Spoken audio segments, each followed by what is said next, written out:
Now it is. Okay.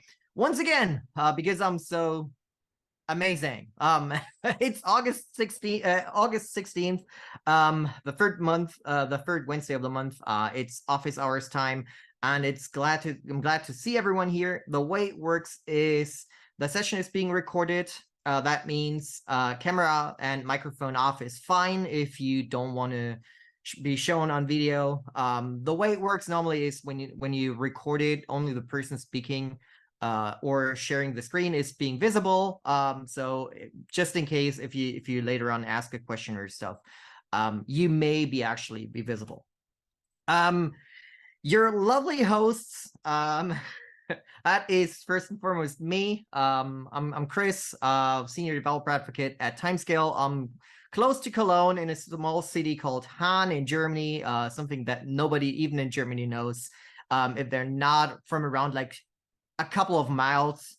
And normally there would be Jonatas, my amazing co-host from Brazil, but he's at a conference, I think for the second time in a row. So that's what I think he looks like right now. He's kind of invisible, I guess.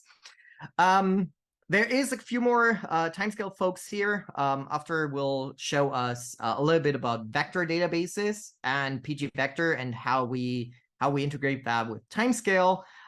We have Mathis here from the DevRel team. So in case of questions come up, he's also very deep into that. And I saw Melissa as well from the marketing team. So I think she's just listening in, but Melissa, feel free to give any technical advice you ever wanted to give. All right. In terms of releases, not a lot of stuff happened. The current release is still 2.11.1. So that I showed all of that last month. The big thing for 2.11 was that we actually introduced mutable compression, which means now you can do updates and deletes on compressed chunks. Just that, and on conflict do nothing and do update. That was also very important for a lot of people, so all that works. And the important thing is 2.11.2 is upcoming. I think there is like 2 or 3 major fixes coming along, at least according to the current milestone, in the sense of some query fixes where the query planner did some weird things in certain situations. But that is basically it for me. And I'll hand over to After and see how fast he can go. Do I have a time limit? What's the time limit for me? Until you're done. Okay. Hopefully it should take about maybe 20 minutes. It's good that you asked me now. What have happened if I told you it's like a 5-minute limitation? You just ignore that. I just chat, yeah. Well, hello everyone. It's really great to be back in a setting like this, talking to Timescale users and customers. My name is Aftar. I'm one of the product leads here at Timescale, working on our newest offering, which is called Timescale Vector, basically enhancing Postgres for vector data. I thought I'd start off with a small demo of some context for what I'm going to be talking to y'all about today. This is a small sample app that I built. It's kind of like ChatGPT, but for Timescale. And essentially, this is like context for everything we're going to be talking about today.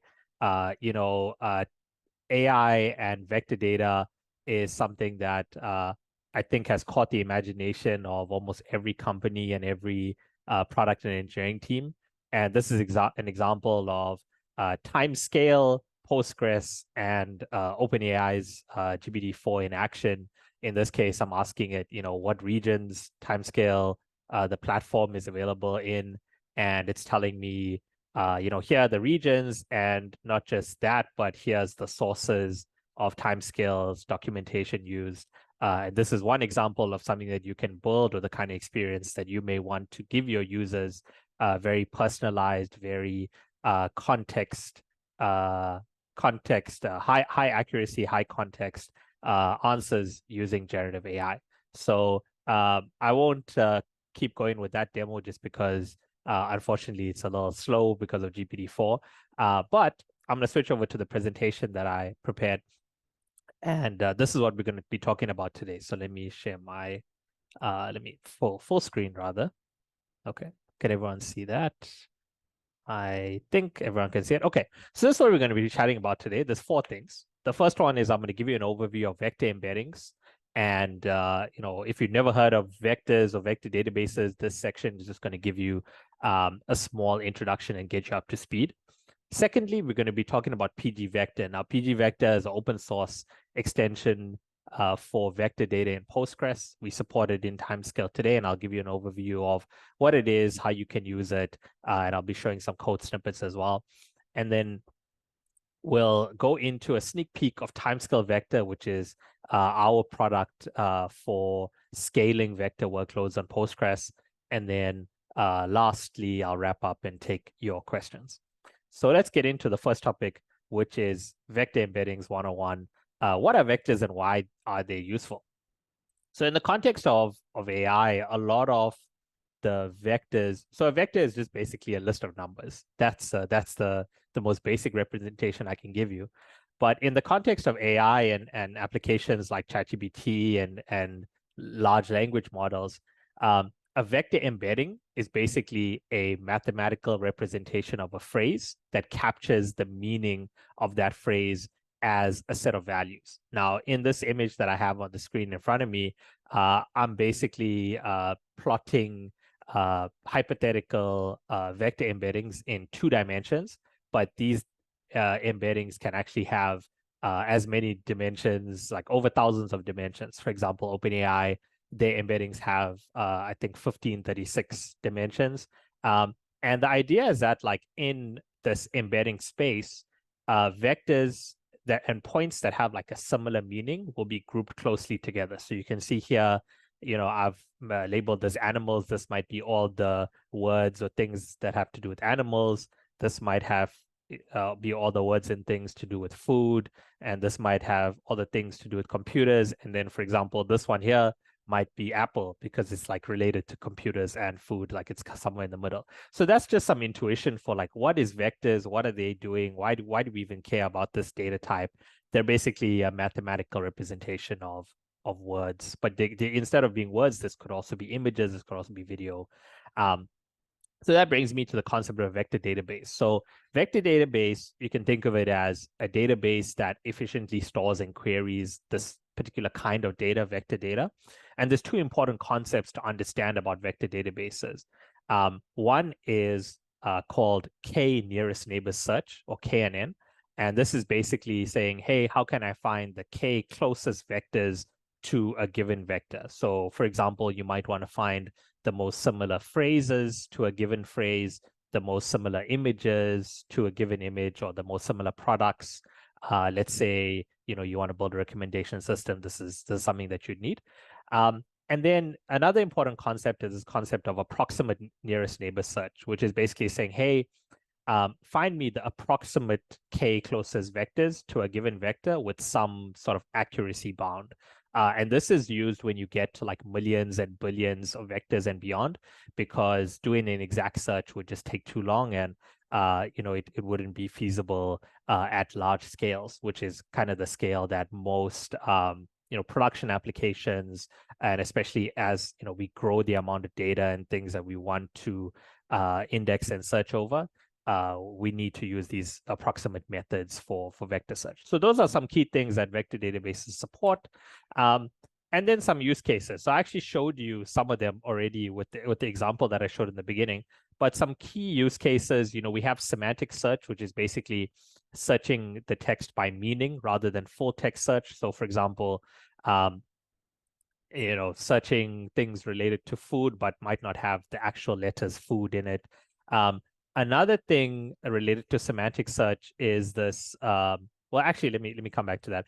Also, so these are traditional like uses. So semantic search is one of them. We also have image similarity search. So you search image or video stills for similar images. And then you have recommendation systems. So this is your classic, like, hey, recommend me the next product, movie, or things that I should watch or buy next. But then this column here is what's basically been enabled by generative AI and large language models, where, for example, one of the most popular applications is this thing called retrieval augmented generation, which is the example that I showed you, where we fetch relevant context or private information that an LLM hasn't been trained on or exposed to, and we give it to it as context to provide a more useful completion, and that usually gives better answers and more accurate and relevant answers, and can help reduce things like hallucination, which I know Chris has found is a huge problem with the existing LLM systems like ChatGPT. Another example is classification. So you can have LLM-based classification of inputs based on existing categories. So for example, if you have help desk questions that have like 10 different categories, you can create vector embeddings for them and then do similarity search and classify incoming questions based on that. And then finally, oh gosh, this is exposing me. I haven't updated this one, but AI agents. Well, actually, this might be a good explanation, because AI agents are kind of a somewhat unexplored thing. They're very new, but they're basically these autonomous agents that you can use a vector database to give them memory and give them long-term memory of their previous actions, as well as give them access to information and tools that they otherwise might not have been trained with in the base models. So that's some use case for vector embeddings. Feel free to put questions in the chat. Mathis, yes, Mathis commented on the stock text there. I'm going to move on to section 2, which is really the bulk of today's presentation, which is pgvector, the open source Postgres extension for vector data. So, I mentioned pgvector is this open source extension. It basically, one of the great things about Postgres is the extension ecosystem, and pgvector has emerged as the most popular extension to store and query vector data types in Postgres. I just put a screenshot from GitHub to show you kind of an overview of what it is, but basically it enables the two things that I talked about earlier, exact and approximate nearest neighbor search. So that's good to know. And then it has some different distances that it supports as well. And I think the key thing to know is that, why is pgvector useful? Is because it allows you to use Postgres as your vector database. It means that you don't need to use an additional system. You don't need to learn another database. For example, I guess I can mention names, for example, Pinecone or Quadrant or Weaviate. It's another system to learn. I think everyone in this room are Postgres fans, and most developers know and love Postgres, and this allows you to use Postgres as a vector database. That also has other benefits in terms of like operational ease. So for example, you don't need to replicate or sync data across different systems and ensure it's up to date. And it's also easy to learn and fast to set up. And then finally, it enables you to do things like storing your relational data, your metadata, vectors, and time series data, if you use Timescale, in the same database. So those are some of the advantages for why someone would actually want to use Postgres as their vector database or store vector data in Postgres. Important plug, so pgvector is actually available on Timescale today. All you got to do is run that SQL statement, that create extension statement, and you'll get access to pgvector, and you can get on your way. And I'll also have some resources for you to follow if you want to install it and give it a try, or try it for yourself. So that's an overview of pgvector. Here's an example of the sorts of things that it enables. So the key thing in pgvector is this vector data type. So here I have this example is a schema for storing embeddings for documents. So in the example that I gave you earlier, I'm having a database with all of Timescale's documents and blog posts. And I don't just want to store the embeddings, but I also want to store all kinds of metadata, for example, the title of the blog, the URL, content, etc. And then this embedding that I'm storing is a vector type, and then here's the number of dimensions, 1536, because they're from OpenAI. So that's like the create table statement. That's kind of like a sample schema that you can use. Might not be the most optimal, but it works for this scenario. So that's like schema that you can use with pgvector. again, the cool thing is that you have your vectors, but then you can also store all other metadata that you want, as many, or using all the different kinds of Postgres data types, and that's a huge advantage. Secondly, I'll show you how to insert vectors. So the cool thing about pgvector is that you just use it like you would a regular Postgres database, as long as your, this is an example of where I use Python and 𝗥𝗲𝗃𝗂𝗃 to insert vectors into a database. And here's like my insert. I do like a batch insert here, but basically it's just a SQL statement. Yeah, I'm inserting into the embeddings. I've done some preparation for the various the rows of data that I want to insert, and then I just use standard SQL statement and 𝗥𝗲𝗃𝗂𝗃 in order to insert data. So if you're familiar with SQL, this is super easy to learn and super easy to understand. And I'll show you the resource that I pulled this sample code from as well in a few minutes. So that's insertion. And then, for example, for querying, again, one cool thing about pgvector is that it introduces these different query operators for finding the distance between different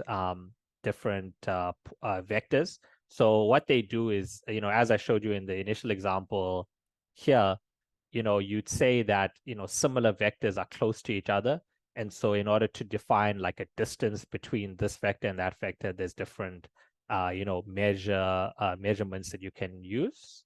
And so what pgvector does is it provides you with these three distances: Euclidean, negative inner product, and cosine. And here what I'm doing is, this is a function to get the three most similar documents from a vector database to a given query. So this query might be like, show me how to use continuous aggregates in Timescale, and then this query will actually go and find documents that are most related to continuous aggregate in my vector database, and then fetch them and return them for me. So again, using Python just because I already had the code written, but it's the same if you're just using like pSQL or something like that. Okay, so that's querying. We're using the cosine similarity as like the measure here. That's just because OpenAI recommend that, but you can use any of these other vector operators that pgvector enables as well, which I think is very cool. And use the one that's suitable to your needs. Then we have this whole additional thing of indexes. So we all know, hey, if you want to enable better, faster queries, you can use indexes, and pgvector does support indexes. The current one it supports is called IVF flat, which means inverted file index flat. And we actually wrote a great blog post. So I was a minor author here, but my teammate had some great explanations of nearest neighbor indexes. How does this IVF flat index work? And what is it, and how can you basically use it, and gotchas that you need to be aware of. So definitely check that out. You can find it on the Timescale blog. I'll share a link with it later as well. But basically, this index, it has some pros and cons. There's many different kinds of nearest neighbor indexes. But for the current implementation, some of the pros is that it's very fast for small workloads, and it's also very memory efficient. So it's very small on disk and doesn't take up a lot of space. But some of the cons are that, if you want to search on more than 100,000 vectors or millions of vectors with high accuracy. So remember, I talked about earlier with approximate search, you have a certain accuracy bound. And, if you want a high accuracy, meaning you want to have like the true nearest neighbors, then it can be a bit slow, and that's a known problem.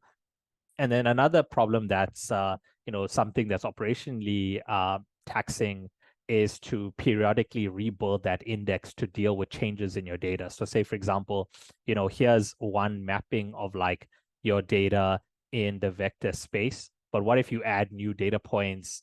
And the way the algorithm works is that it builds these things called centroids. So these are the triangles here, which are centroids, which are basically kind of like, you can say, the average of like all the points over here. In order to update those, you need to rebuild the index. It doesn't do it automatically. But for more details, I'm just giving you an introduction here. Read the blog post. It's really fast, and it has these lovely diagrams that take you through kind of step by step what happens when you build and when you kind of query the index. Okay, So that's on the IVF flat index. Again, for if you're just experimenting, if you just kind of have a small workload, it will work great for you. Definitely use it. But if you have larger scale, then I'll get to what we've built that can kind of help. But just know that, there are some cons there. And as I mentioned, due to these cons, pgvector currently can perform worse than other vector databases. And so here's a tweet that made the rounds on Twitter. It's got more than 3,000 views now, but basically someone compared pgvector on Supabase to a dedicated vector database called Quadrant. And it shows that, Quadrant for querying 1 million OpenAI vectors, Quadrant is kind of like 10 times as fast as pgvector, which it's not good if you have large scale and want kind of production level performance. But don't worry, because Timescale Timescale has built Timescale Vector, which aims to fix this, and more on that later. The next slide I have is just how to create an index. So how to create this IVF flat index in Python. There's certain knobs and dials that are available in pgvector that you should be aware of.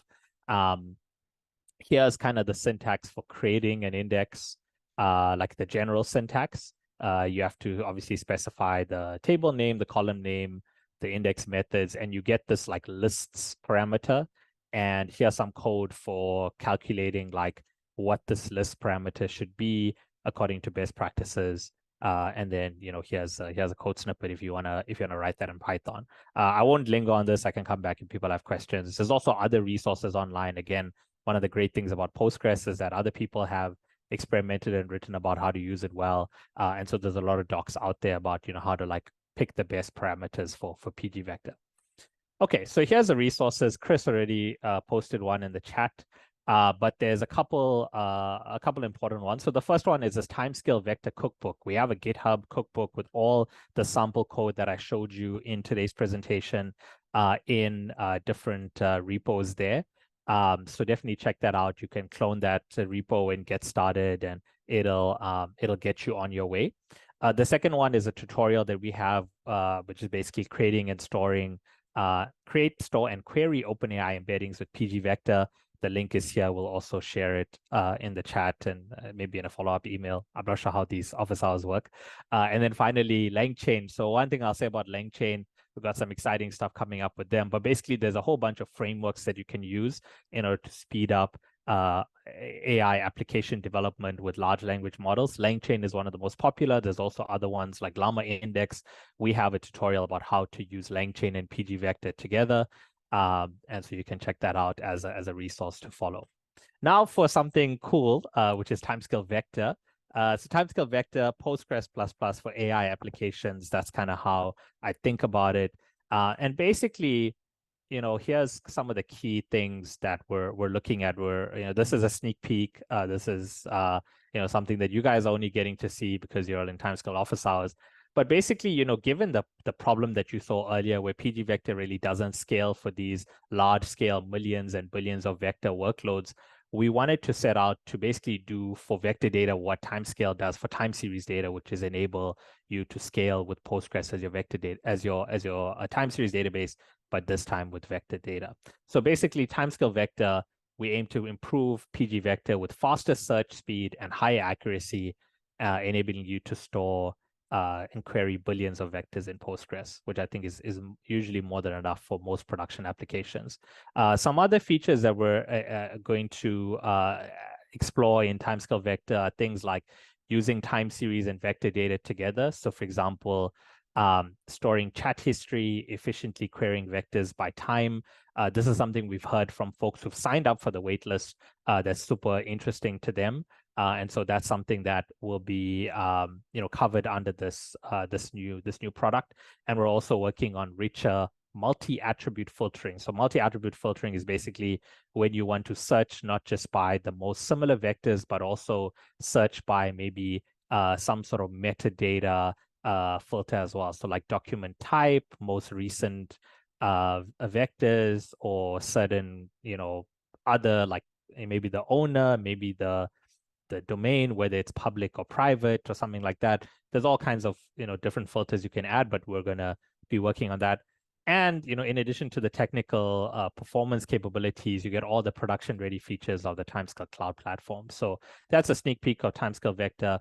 And another interesting thing that I can show you is, in our preliminary tests, we have found that Timescale Vector, which is this blue line, actually does have higher query throughput with higher accuracy than pgvector. So in this graph, this is something we get from a thing called ANN benchmarks, which is a benchmarking suite that we're using. Up and to the right is better. Timescale Vector has higher queries per second, even as you want to have higher accuracy, whereas pgvector kind of slows down as you want to fix the accuracy to something like 99%, whereas Timescale Vector gets you kind of more queries per second there. So this is this is preliminary results. Please don't screenshot and share this on Twitter. I'll be very sad if you do. This is preliminary results. We're going to be sharing a blog post in a couple of weeks, which are going to have these graphs and more in it. But this is just to kind of give you a sneak peek of it. Again, if you're interested, go to timescale.com/AI, where you can sign up for the waitlist, and I'll have a chat to you about getting access to this early. Otherwise, that's it from me today. So we can go into Q&A. And I see there's one question in the chat, which I'll start with. But otherwise, I guess we can take questions verbally or in the chat. So thank you so much. It's been great to chat to you all today. Thank you very much. That was interesting. And I'm not the most AI friendly person. I gave you a shout out there about hallucinations. Yeah.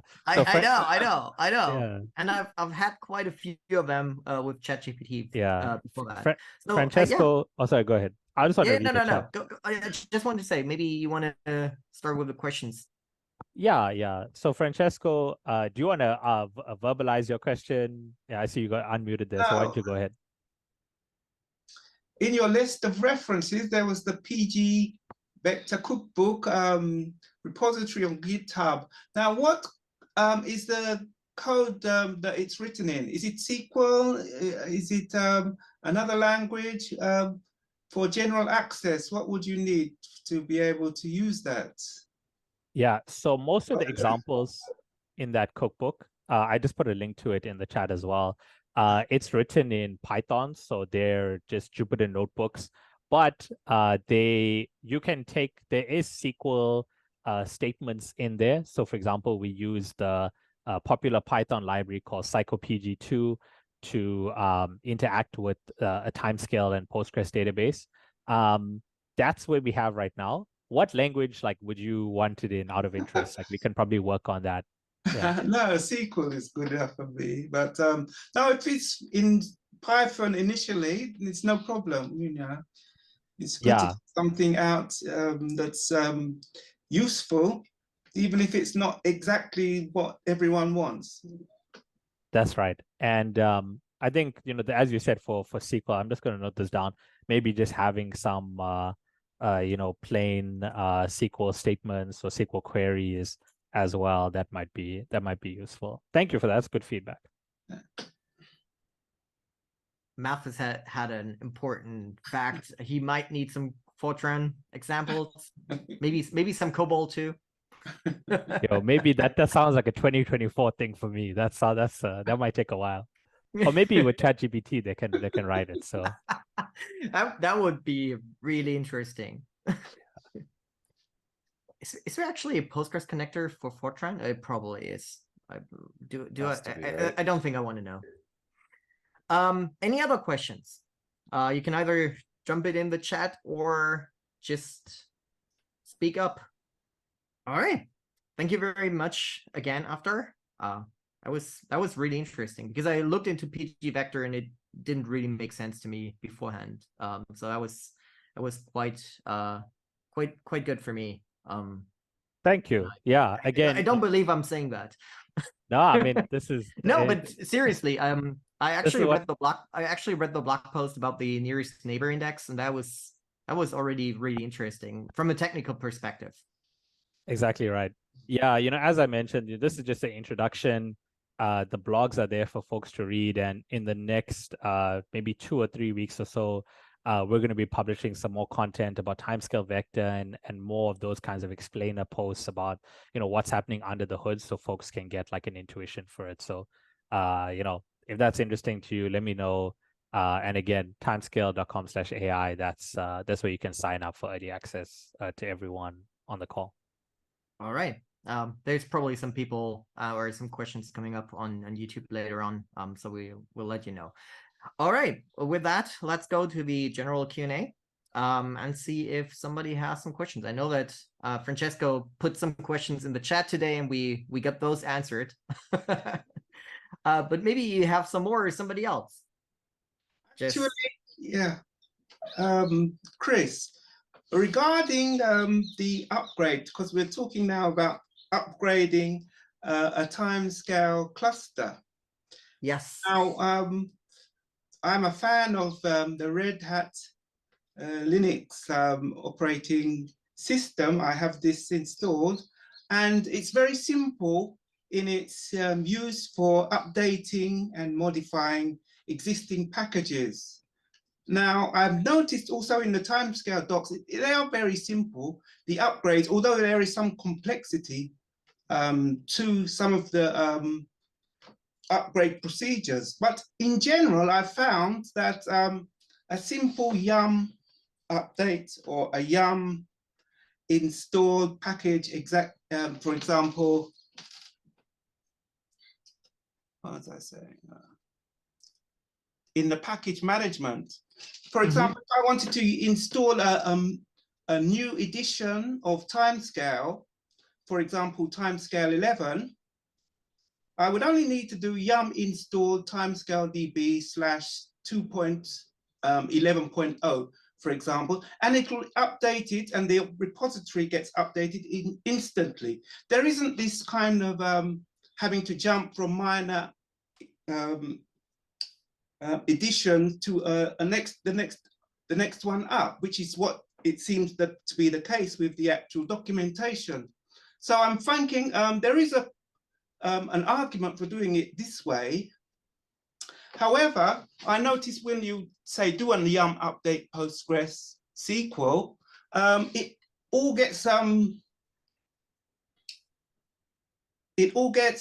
overwritten. All the existing databases, all the existing packages get overwritten. So in fact, you're actually starting from scratch, whereas you'll have to lose all the existing tables and hypertables that you have created beforehand. So this is the downside of it. I don't know, many other people who are using Red Hat will find that that's the case, but with the actual upgrade that's on the Timescale website, they do retain the actual database and the metadata. Right. So there's typically 2 steps to an upgrade. You install the new package, which will install the new version of the extension, and then you have to go into Postgres and say, for that specific database, I want to upgrade the extension, because you could potentially have like 3 or 4 databases in the same Postgres service and say, I want to update that one, but I don't want to update that one yet. I don't know about the other package that deletes all the data. That sounds fishy. That's what happens. That's what happens if you do a yum update for a newer version. The data directory and all the binaries will be destroyed, and you'll just start with a blank, a new database, or a new package. So in that sense, it's not an update safeguarding all the existing metadata that you have already. So any kind of hypertable, any tables that you have already will be destroyed. So that's a downside of it, but it's much, much simpler. I mean, if I wanted to go from, like I said, I want to go from Timescale release candidate 2.0 to 2.11, in the docs, it says that you have to go from one minor edition to another. So that means you can go from 2.0 to 2.1 and then 2.1 to 2.2, and then 2.3 to 2.4. Exactly. It depends. There's a lot of upgrade paths over multiple minor versions, which means if you would go from 2.5 to 2.11, it internally, when you upgrade, it would do all the changes for 2.6, for 2.7, to 8, to 9, to 10, to 11. It does not work for all versions because I think it only started doing that in 2.5 or so. And I think for you, as far as I remember, you were on 2.0 RC. That's right. You may actually have a problem anyways, because I think there is no official upgrade path from release candidates to GA versions. So you may actually have to dump the data and re-import it. Oh, well, we'll have to discuss that offline. Yeah, so our C versions are always, when you use those, are pretty careful, because normally we don't have an upgrade path from the RC to, I think maybe from the last RC to GA, but normally we consider RC to be a release candidates and not production ready. So please don't put those into production. Okay. So there is an argument then to use the actual subscription management system on the Red Hat website, or website customer portal, instead of the Timescale version of updating, because that's where the actual repository is. So I've got my TimescaleDB repository and the Postgres repository from my initial install in the repository down in the repository that was given on the initial install. It's all still there, and I've had a recent look under repo list, and I've seen from PG11 to right to PG15, and they're all available. If I wanted to install them, I would just say yum install Postgres SQL 11, 12, 13, 14, 15. And also there's one TimescaleDB, which I assume holds the extensions. There's only one in the repo. I don't know. I'm not a Red Hat guy. I could tell you all about Debian. I assume, well, I know that once you install these, you can install them straight away. And there's no having to switch from the next release upwards, or there's no actually problems with compatibility for releases, because you just install the actual one you want, and it installs all the dependencies itself. As I said, I'm in that situation because I've got the release candidate edition. Had I had the general available, then I could do your option. But maybe there is the case then for deleting or whatever small data I have on the actual system, the cluster. Could be, yeah. That could be that's the reason. As I said, I've never heard of any yum update actually deleting the whole old data set. That I would consider that a real issue. Yeah, I was going to say, if that persists, you should probably open an issue, because I don't think yum is supposed to touch the data directory at all. Yeah, the only thing I could imagine is behavior. that when you install a new Postgres version, that it selects a different directory. That is what Debian does. Oh yeah, that well you can have Postgres/14, Postgres/15. Right. You can you can create a new data directory and archive the existing one you have, but I'm not sure whether you will have the compatibility in the new updated versions with the old data directories. Right, exactly. That's why Debian decided to split it by version number. So you can actually, after upgrading Postgres or updating Postgres, you could actually go ahead and say, okay, PG migrate and get over the old database and get it migrated into the new format if it has to. Yeah, so as Mathis said, if the delete data set kind of stuff keeps up, I'd certainly create an issue for that. That should not happen at all. But I'm not a Red Hat guy. I think the last time I used Red Hat is probably like 10 years ago. And with the recent change in licensing, I wonder how many people will have issues with Red Hat now. If I can join this topic, Sure. it would be interesting for me to say, but similar happens with the homebrew on Mac. and I have these kind of problems. Eventually, because I couldn't install a toolkit with the Postgres 15 version, there was some kind of issue with the homebrew script.